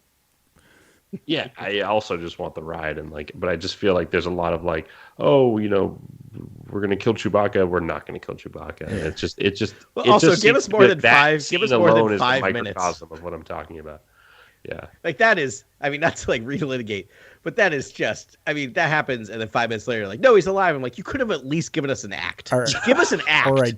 Where we think he's dead. Devil's advocate or Vader's advocate. I couldn't think of anything else while Chewie was dead. Then don't do it. Or no, but that's the point. But that's the thing. It's you have to. You're Star Wars. You have to accept that you're gonna have multiple rewatch by fans. So if you feel that way and miss an entire act, that's okay. Especially because go back and, behind the scenes, we knew we were gonna go see that movie again in an hour and a half because yes, we were hardcore and bought 2 tickets and watched it back to back in the movie theaters. Yeah. Chewie would have been huge if he died in that movie. Huge. I think there would have been pitchforks. I would have been collecting all the Chewie figures I could get. I would have been just obsessed with Chewbacca after that film. Yeah. I don't know. It would have made him just so interesting. What a courageous, amazing warrior. And then to go out getting killed by accident by an OP Jedi. Yeah. I don't know. I'd rather see him crushed by a it's almost like the planet. scenes before that would have needed to get adjusted for that to actually work. Like you would have to like take out a battalion of stormtroopers and then get taken away or something. Yeah, you need him having like a Hodor. He needs to die like Hodor. Right? Like he needs to die holding the door. Like he ends up like wrestling a million stormtroopers. Right. Yeah, like takes out like a squad of stormtroopers and then he keeps getting up and then he finally doesn't get up. You're so right. You're so right. Stop plotting Chewie's death, you monsters. Also, we do have the Rey movie. I mean, I'm just saying, it's not too late. Don't you even plant that seed in the ether? Okay. To support my point of like give it an act, Travis's friend went to the bathroom, came back, and in the time that he went to the bathroom, came back, Chewie died and came back, and didn't know that. I really wish there was a cutaway to Chewie when the first transport exploded, and he was just like, "Oh, I gotta get this transport." He does do a Tarzan yell, so I could absolutely see do a rut row. Yeah. Yeah. All right, should we cover D Squad finly? I guess. I mean, I say I'm not negatively. I'm just having fun. But yes. Sorry, don't let me ruin your fun. But I'm going to ruin your. No. There's no more fun to be had. Let's talk about D Squad. Wait, that sounds negative too. I do like D Squad. I don't know what you're accidentally saying. It's like right. It's good. Oh wait, hold on. Okay. All the way back, there was two things I want to say. The fourth revelation. Yes. Is all. So we have we, them, all. Which is fascinating. I love this. This is such a great ending to this because it is like all could be a good thing, all could be a bad thing. Yeah. Wait a second. You saw all be a very bad thing. You're thing. saying that you're not. It's juxtaposed against some very evocative imagery of sort of Ajax Sigma holding the medallion of Spark Eternal, and sort of like the idea that he's going to resurrect this thing. Maybe, but maybe to something that's good, right? Like sure. I feel like he believes in the good of things, so it doesn't necessarily mean, but it could be evil. Like, this is a great horror ending, right? It's at the ending of a horror movie. The monster's not dead. The monster could come back. It is the last scare, but also could it be a good thing? That's actually a really compelling Star Wars sort of enemy from within the galaxy that could be very interesting. Is a sort of droid, manifestation that is focused on the Force, basically. What I mean? Like that is super haunting and compelling. There's that amazing. I think it's in issue 1, but like Luke talking to 3PO, who's possessed by the Spark, by Scourge, talking about like the Force, and like and Luke seemed like the Force is everything. So I guess maybe there could have been a droid that he's like, anything's possible. He's like, because I think C-3PO is like, or I think the Scourge is like, I can't see it or sense it or scan it, like I can't. I don't feel it, basically. And I was like, that is fascinating, honestly. And like that whole just dialogue we talk about AI and we have all these fantastic movies that come out that sort of comment on AI, but the sensibilities are all about like just AI's pervasiveness and what it means for our world and what an AI threat might look like, or how AI might help us, or whatever the genre of the film may be. But the commentary of like AI and like a magical power, like that is so interesting. I was like, this is only Star Wars can do this sort of stuff. I think, like, talk about religion, talk about interesting AI dynamics you won't get in other sci-fi. It's cool. Like, it's very cool. Yeah. Can I side note AI? I just read this issue today, so apologize, Ben. Close your ears because I'm going off on a real tangent here. The current Fantastic Four run in Marvel is quite good. And it just and Ben's going. But Grant, if you're not reading it, you should read it. It's really great. I need to. I love it. It's really good. It is kind of like, it reminds me of like old Fantastic Four, just like giant ideas, big ideas. Okay. But this current, I mean, it's not run, but this current arc, which I think was like 12 issues, ends with AI. And it's a different take on AI that I really love, because I was kind of talking to like my wife about AI. We're all like, AI is going to kill us and it's going to be horrible. And I'm like, maybe not. Maybe we're going to look like pets. Like Ben just did to his nice pet. It's like, maybe we're going to look like such whatevers that they're going to be like, no, give them a treat. Let them go outside for a little while. Give them everything they want to keep them happy.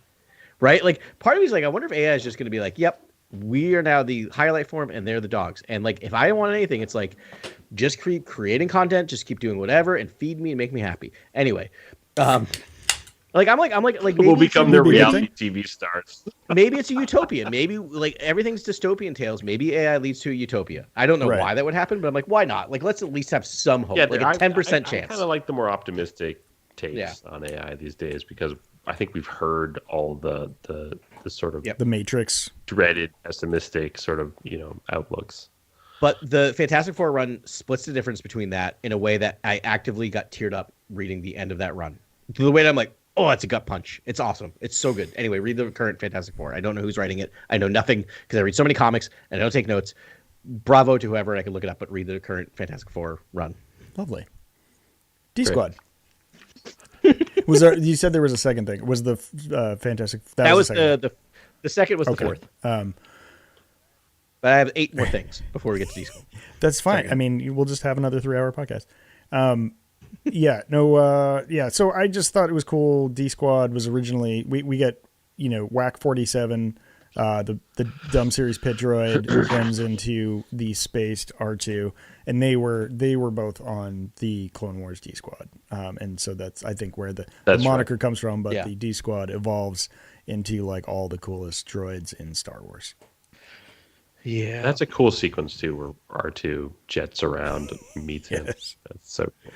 Yeah. Frustrated in space, just like trying to figure out how to move in space. I guess I forgot the episode where he lost his like rocket boosters. He doesn't have those anymore.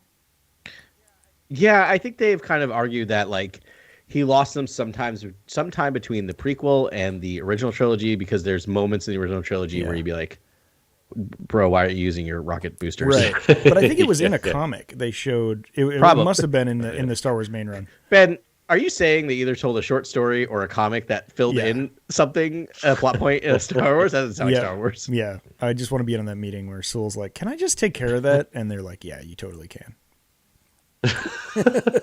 He's like, great. It'll be a panel. It'll be great. He gets his like blaster shot off and then life continues and it's fine. Yeah. Ben's lore gripes. Dude, I have lore notes. I mean, no, I just want to be in the room where they're discussing these major lore points. I would be giddy. Right on. So I just think that's pretty cool. And then it evolves. And yeah, I mean, QT shout out. Yeah. Just really cool to get like pink astromech on the scene. Like I just like the juxtaposition with R2. I thought it was really fun. Yeah. Travis's headcanon is that the Jawas broke off the rocket booster so he wouldn't fly away. Fair. Great. Love it. That works. Yeah. That's cruel. It's like no restraining bolt, but we're gonna break it. We're gonna take your jets. It's basically like the droid version of Misery. They like It's hobbled R2. Yeah. We're talking about a horror series. I'm gonna take your knees. It's like Sopranos level of Jawa. Now I want to ask is like which is worse, the horror, the version of Misery from the movie or the book? But I won't talk about the difference of what happens to the character. All right. Yeah. Not the podcast. I mean that essentially happens in Return of the Jedi, but it's okay. I mean, I guess it's true, but there's no droid cybernetics to help him block. Wait, we didn't even talk about like the mouse droid Peter. Yeah, I was a big Peter. I just read it as Peter. I thought, he was just the fact that like the stalwart of the, I did some Baltic accent every time I read for Ajax. I don't know. Maybe. I love it. It's like Peter, my little friend Peter. I don't know. All right. So D Squad, which makes me think of like every clicky preppy kid in school. Like white hats. I'd be like refer to them like I walk by like look at the D Squad over It's not there. like Magic Mike 5 D Squad. That doesn't. Maybe. I have a negative connotation. I don't know why. I'm like, look at those D Squads the over guys there. in the co-ed naked lacrosse t-shirts are the D Squad. Yeah, It's a 90s reference for you. It's like, so you're saying the beach is just filled with D Squads. Yeah. Just right on.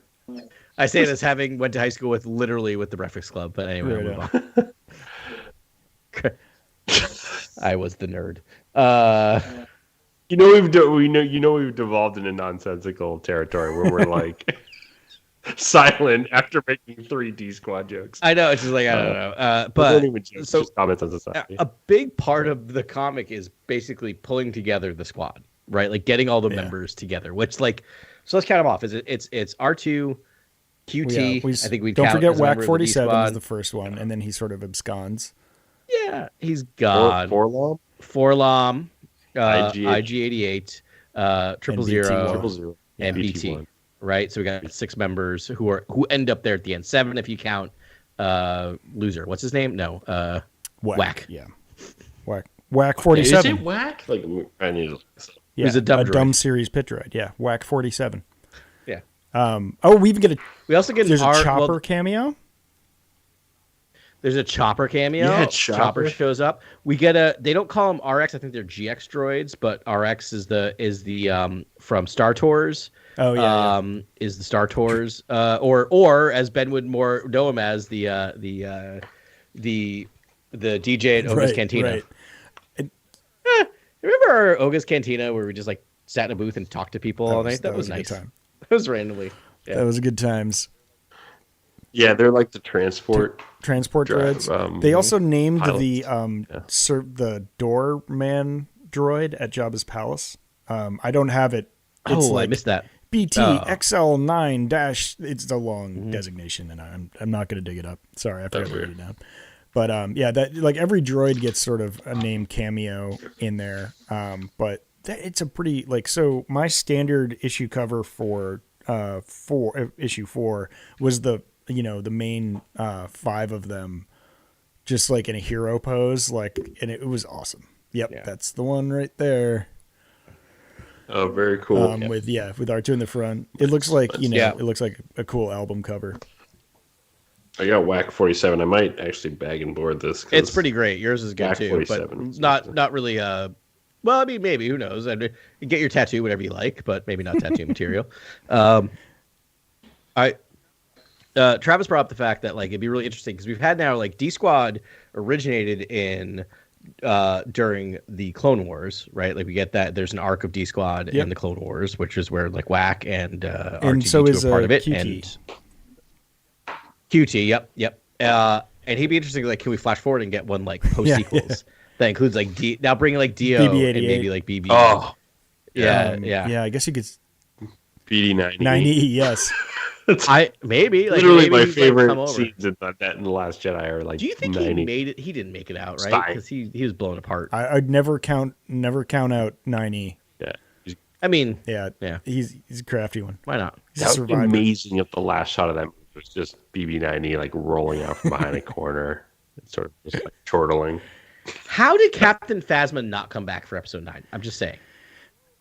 It's the rule of 3. Anyway, I'm just annoyed. Moving on. Hey, yeah, that's a weird one, but not valid. Nice, but we could use some more Phasma, I suppose. But I guess that was Finn's adventure. Finn had to reconcile. I'm not getting into Last Jedi. Sure, no.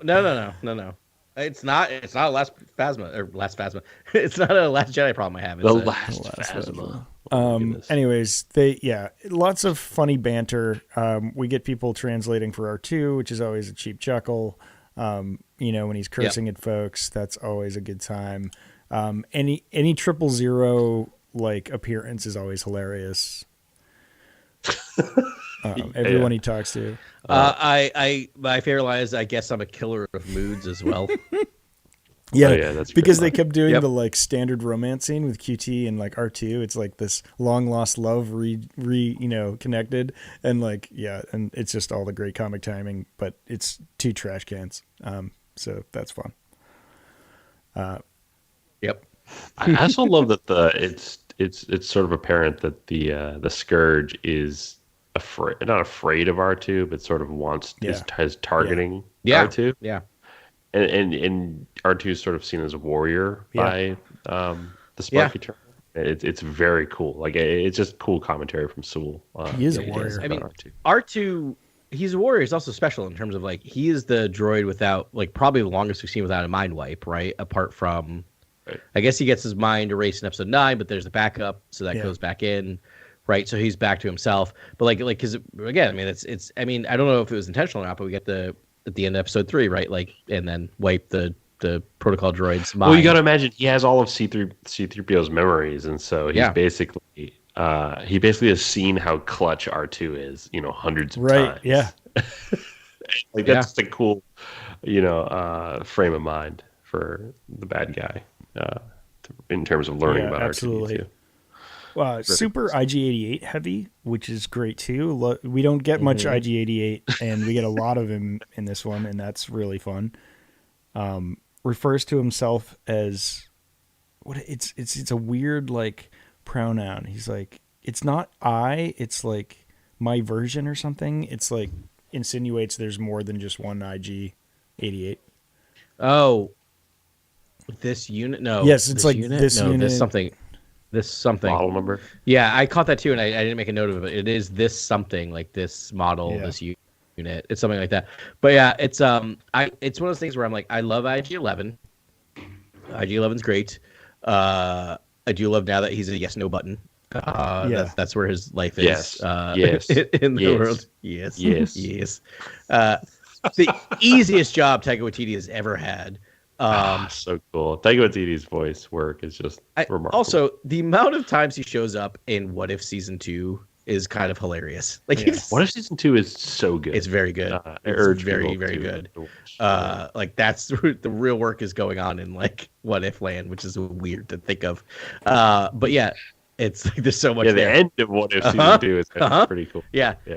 But I feel like it's one of those things of just like I love IG-11. I need me some IG-88. Like where can we bring our classic bounty hunters back in the Mandoverse? Like I don't know where else they would belong. I bet you Outlaws will have some classic Easter eggs. Like maybe when you play Outlaws, you'll run into IG-88. I think that'd be cool. That'd be great. Like I think that they're actively trying to not connect that many times to like the original trilogy, just like in a story bit. But like you have the bounty, I guess. But I think maybe if you did it too much, it would feel like cheap. It would just be like everyone's related. But can I make another argument? They've already done it too much. It already feels cheap. So keep doing it. It'll make the galaxy feel small. I think is probably what that's my guess, anyways. I think you're right. Like we haven't had a truly gritty Western approach. We've had a Western approach, a samurai approach, but not like. I don't know. Maybe something that's just more about the smuggling aspect of it all, and sort of like an Outlaws, like a Better Call Saul or a Breaking Bad, or like something that could really go there in terms of like the spice trade or something that's just like really could be. Is it something dark, that's not weaving narrative that's like a smuggling sort of odyssey? Like bring back planets like Socorro. That'd be great, Chad Stahelski. Have droid fights fight IG-88, and it's like IG-88 is like mercilessly like just taking people out. Like it's like, they could really to do a character like that. It's such a scary that IG model could be done differently than IG-11, where IG-11 is actually frightening in the first episode of Mando, but. Once you get to meet the droid and you spend time with Taika Waititi voicing this droid, it's just like you love this droid. You're essentially, it's not. He's no longer sort of an assassin droid that you fear in any way. You just sort of love this droid. Whereas IG-88 almost calls for that gritty tone, like whatever Marvel's trying to do with Deadpool, whatever is happening here with these sort of Disney movies being able to explore a darker, more gritty territory, or more violent territory for that matter. It's like. I think IG-88 lies there, basically. Yeah, I think that's an interesting point. Can I ask you, or kind of like, I don't want to put words in your mouth, Grant, but like part of like, so here's the thing, like I still will always remember watching the premiere of Mandalorian, because I was literally on a flight that morning, so I downloaded it as you could and watched it on my flight like 4 times in a row and cried like every time. But like the second that Baby Yoda, as we called him back then's finger went out and we saw it was Baby Yoda, I'm like, oh. This is a very different series than I thought it was going to be, because now this is epic and mythic, right? Because it's not just a standalone whatever. It is now tied into the larger galaxy, because you can't have a Yoda baby and it to be nothing, right? So part of what I'm wondering is, do we need a Star Wars that's not tied into the fate of the galaxy, right? Right. Which like could give you more storytelling, which I'm like, again, not to like keep pounding on how much I think Solo is an underrated masterpiece. But like that's part of why I love Solo is because like it is a very contained story, and there are elements that connect to larger stories. But it is not the fate of the galaxy does not rest on what happens in Solo. It's a heist movie, and I feel like we need more of that, and like something like an underwar series. Right. I think I said a very long version of sort of. I would love this sort of thing from Star Wars, but I think what you're saying is actually correct, which is that like I just feel like we need stories that are contained to themselves and not dealing with the sort of wider mythos. It's like I don't really need all this connective tissue, whereas I know that seems to be a goal in most Star Wars stories, but it's like it really can be its own thing. And then when you want to bring in a character like IG-88, or you want to bring in like 000 or BT-1, those characters are like really dark characters that I'm like I don't know if they would work in things where you're not allowing them to sort of be what we know them as. Yeah. And, yeah. No, I think it's a good point, and maybe that's why Andor works so well is because again it's another one where like it is big storytelling, but like it is just focused on his growth and the way he becomes a kind of a minor cog in the rebellion, who then ends up having an oversized role. It does also check the boxes of hero's journey too, which is like why I think Andor is just such a awesome sort of like good point. Navigation point for Star Wars. It's such a good thing to look at as a sort of like model for what modern Star Wars can be. It can still be earnest, and it can still check all the boxes of hero's journey and coming of age, and a really dramatic arc for a character to learn how to operate in the galaxy. But I feel like it's also extremely dark and gritty and evocative of all these interesting genres and tones and moods that I feel like are not exactly like these mirrored moments or homages or tributes or things that we've seen in other things, but just done in Andor. So it's got this Andor aesthetic. Andor just feels wholly, like a birth of the galaxy and the 100%. Politics of the galaxy and the what's happening in a state where there's this authoritarian regime that's just oppressing all people, and sort of like it's just so good, like in terms of like just exploring the basic elements of Star Wars without trying to like do callbacks and connect to anything, and it's not trying to force apart from like connections anywhere, and that feels, sort of like but that feels like organic. Except for Mon Mothma, but I feel like Mon Mothma is like but it's also a character we have 5 minutes of in the movie. Yeah, I don't think she's a character that people like needed more story for, or like were like I don't think fans were clamoring for more story for Mon Mothma, but like she just makes sense in this world and in this sphere. Yeah, it's not a casual cameo. She is a deep, background character, and it's like it meaningfully moves the story forward. Yeah, it's a minor. Who's going through her own hero's journey, right? And that's the thing is, it's like I feel like, and this ready for like wide sweeping generalization in 3, 2, 1. I feel like current storytelling is obsessed with the fact that a hero's journey means the hero must be world alteringly important, and to me, that is not what a hero's journey has to be. It can be.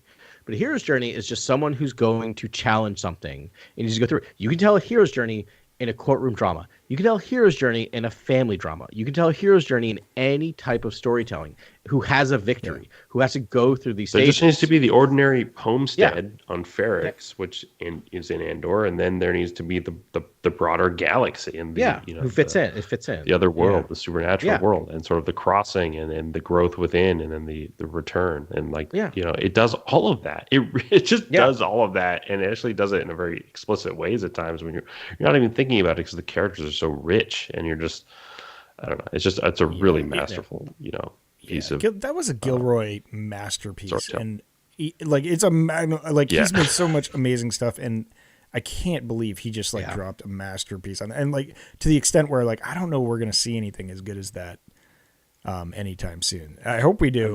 I'm so worried about season 2, but I think I bet season 2 is going to be fantastic. Really, but I'm really worried about how the writer's strike affected it. I'm hoping they're going to go back and do any reshoots that he demands. I listened to interviews with him, and he was casual about it. Like leading up to it, he was like, it's going to do some things. He's like, but they were in good shape. He didn't seem like he was sweating it. They seem super prepared. I think season 2 is just going to be an extension of season 1. It's going to be fantastic and a blast. Yeah. But do you want to totally change, not topics, because right on topic what Travis just said. He dropped Jar Jar Binks. What, his hero's journey? Yeah. Oh yeah. And that's why. Like he just loves George, changed what the hero's journey could be. Instead of just the ordinary become extraordinary, it's the abnormal becoming accepted, right? And I'm like, yeah, it's one of those things, and Travis, I'll agree, it's like I've had my own hero's journey when it comes to my acceptance of Jar Jar Binks. Of like, we're all very proud of you, Adam. That's incredible. I know, I'm back around. Not so much on Dio. I accepted at the beginning because I was the perfect yeah. age. You were the right age. Over time, I was the wrong age. I was the wrong age and the wrong mentality to accept Jar Jar Binks. But I've become older and wiser and understand that he's wonderful. I was like, of course, there's the cartoonish sidekick. Yeah. Like, I was like, of I course. no problem. I love myself some Jar Jar. And I look forward to when I can watch it through my child's eyes in a few years. So, yeah. But as I've gotten older and I look at the films, I go, these films are over-edited. We're cutting way too much. I can't even focus on what's happening at times. And then Jar Jar Binks is just, I don't know. Like, he doesn't really, he then is like almost the cause for like Palpatine's rise. Like, I was like, this is just the way that character was written, just the tragic nature, and then him just being clumsy, and like just it felt like maybe we could have done something that was a little bit more poignant, and he could have had a little bit more story with the Gungans that like maybe could have been. There needs to be added something. Like I've argued that I've always argued that like in front of Pixar movies are the Pixar shorts, right? Like the animated shorts. Now I can get in the whole reason they do that. That's mostly them testing out new technology for the next movie coming up. It's how they figure out how they can do stuff, yada yada yada. But I love the idea of short films in front of it, like Wes Anderson did it in front of the Darjeeling Limited, right? Like I want more of that. Yeah. I mean, again, Wes Anderson I'm old just and I put want out old school 4 movies. short films. Yeah. There's an old movie house I'm trying to figure out down the street. I'm trying to figure out how to get a loan to revamp. Oh, right. We'll see how that goes. Because I just want to like get myself in debt forever and run a movie house. But my point is, like, I want to live in the era. My point is, I feel like Star Wars movies when they come out should have a short in front of it, a 10-minute live action short. And I'm like, give us it's Disney Plus now, so it's gonna happen. But like, give us, like, that's the thing is like, experiment with the format at Disney Plus. We don't need limited series all the time. Give us short movies. Like, do the same thing. Give us a 20-minute Jar Jar movie that just kind of like puts a bow on this character. Like, just give justice. I mean, for Jar Jar. Unfortunately, the books did him dirty, and I hope there could be something beyond that. But you can ignore it, or you can retcon it. You can figure out a way. Yeah. Right on. Yeah, I thought Jar Jar was gonna actually like become the boss Ness, basically, of like the next leader of the Gungans or something. Because I thought he did really well. He was the next leader of Naboo. I don't know. I didn't get. Yeah. Yeah. I mean, the voice of the he was essentially like a Congress person for the entire nation. Yeah, I mean, they gave him a super, super promotion. Yeah. Yeah. Anyways, love the prequels. I mean, I just worry about the direction of Jar Jar and what really the thought was there, other than Anakin and Obi-Wan, sort of these characters that are learners, or essentially, I guess Obi-Wan's at the end of that journey, but I guess they're like, oh, this character is the sort of clumsy outsider of his people, and because he, mainly because he just gets into trouble constantly, and like don't act on your focus determines your reality. Yeah. Sort of like don't sort of get preoccupied with like the objects around you, or stumbling into a food stand and eating something. Like don't just fall into your innate needs and things like that. And sort of like, I don't know if that was the intention of the character, but I almost just think that was a little too one-dimensional for a character in a Star Wars story, especially a character that's part of like the ensemble. Like the ensemble almost needs, like, each character needs to be a little bit more rounded, so like they can add some dramatic heft to the story, I think, because like C-3PO kind of like blurs that line of like he's always comedic essentially. Like he's almost like never really, but like again, that's why I think the Rise of Skywalker moment where it is sentimental actually works, because you're just like, oh my god, he has been with the ensemble for so long. There is another side to him, I just almost wish that we had more Jar Jar stuff like that, where it's like I agree. it wasn't just he's treated pretty like one-dimensional, but it's like, hey, he means well. He He's a little does, but clumsy. it's also so hard because people like that. it's one of those. No, yeah, no. So it's so hard. clumsy as a character. I may have literally personality. walked into my office trying not to spill my drink. I dropped my seltzer, which then made me spill my drink. It almost woke my child up. So no, Yeah, I do not understand or relate to Jar Jar at all. He means well, though. That's a thing. No, I mean, I may not have been in crowded rooms and joked around. It'd be funny if I dropped this plate and then 5 minutes later dropped the plate and made everyone look at me. That's never happened to me on 3 separate occasions. So my point about not even joking. The part about Jar Jar is just also you take the point where that he's like, so George, I feel like he took the criticism of Jar Jar the harshest of all the criticism of that, and I feel like that's the one thing you could see him reacting to, right, when you watch these things. So I'd be really interesting to see, and I don't think he had it all 3 written out, but I think it'd be interesting to see, to go back in time and be like right after, before, like, he's finished episode 1, before it comes out, before reaction, to be like, George, what's his story? To give us this. I'd just be so fascinated to see what his journey was. And I think it might have been what it was, but you get to the point of episode 3, he has 2 lines in the whole film. He's just there in the background, literally being told to stop talking. He's like, okay. I mean, ultimately, the cool thing I like about his character is, very much like Han Solo, he is an ultimate sort of just wielded character by the Force. Is just pushed through to push all the buttons that the Force needs to have pushed. I mean, you could even say, giving control to Palpatine was part of the Force, at work there. Everything he does, he stumbles through life as being pushed along by the Force into revolutionary acts, and that's kind of cool. It's my positive Jar Jar spin there. Yeah. No, 100%. Yeah. No, I think Jar Jar.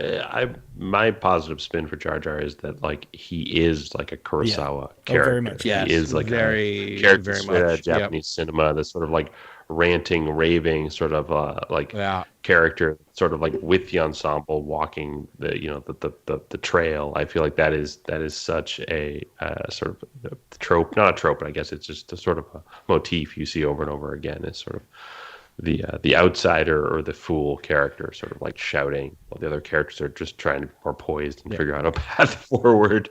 Yeah. So 2 things. 1, Travis helpfully corrected me on what his lines are in episode 3, which